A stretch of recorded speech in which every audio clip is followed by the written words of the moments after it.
आपका स्वागत है। आज हम एक महत्वपूर्ण टॉपिक पे बात करने जा रहे हैं, जो है 130वां संविधान संशोधन विधेयक 2025 जो कल लोकसभा में लाया गया।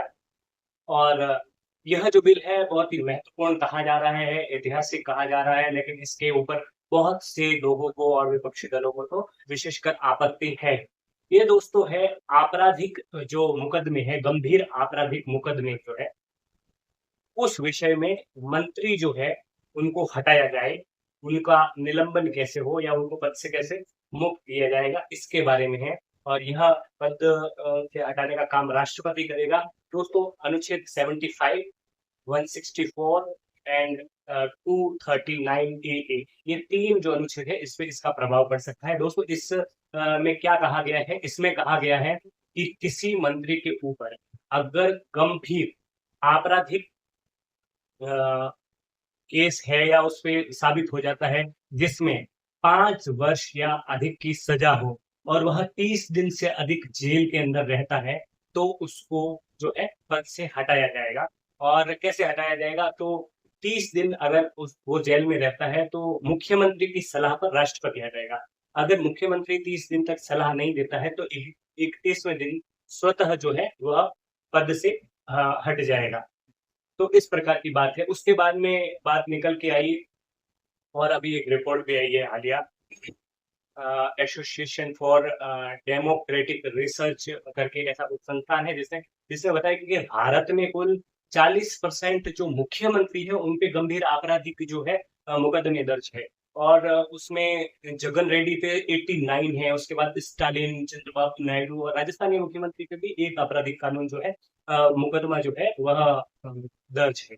तो इस प्रकार अगर देखें तो यह एक बहुत महत्वपूर्ण बिल भी हो सकता है कि बड़े पदों पे या जो मंत्री है वह किस प्रकार आपराधिक मामलों में संलग्न है, उससे भी उसमें कमी आ सकती है।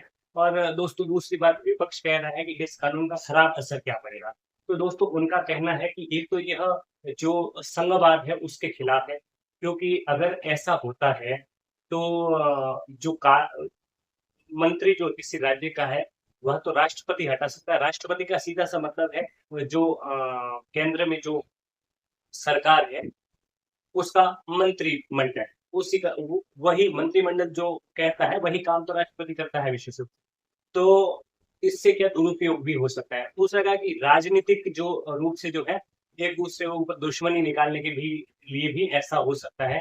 तो इसको तय करने में बड़ी मुश्किल होगी, क्योंकि हर कानून जो आपराधिक मुकदमा होता है वह आप उसमें आरोपी सिद्ध नहीं हो जाते तब तक आपको कैसे हटाया जा सकता है। इस प्रकार की बहुत सारी बातें, क्योंकि एक डीएमके के जो सांसद मनी लॉन्ड्रिंग में सॉरी विधायक जो मनी लॉन्ड्रिंग के केस में पहले हटा दिए गए, फिर उनको जब 22 बरी कर दिया गया तो उन्होंने वापस से ज्वाइन कर ली। तो एक कुल मिला के अभी समस्या है, लेकिन हंगामा हुआ जब ये बिल पेश किया गया। तो इस बिल को अभी तो जेपीसी मतलब संयुक्त पार्लियामेंट्री कमेटी जो होती है, जॉइंट पार्लियामेंट्री कमेटी, संयुक्त संसदीय समिति को भेज दिया गया है। वह इस पर जो है विचार विमर्श करेगी, उसके बाद में क्या होता है देखते हैं। बहुत ही महत्वपूर्ण है, लेकिन 2 पक्ष है कि अपराध में कमी भी आएगी, लेकिन कई बार जो है जिसके पास पावर है, जो संघ में सरकार है, उसका दुरुपयोग भी कर सकती है। नमस्कार, यह था 130वां संविधान संशोधन जिसके बारे में संक्षिप्त जानकारी। और भी ऐसी वीडियोस देखते रहिए और चैनल को सब्सक्राइब कीजिए। नमस्कार।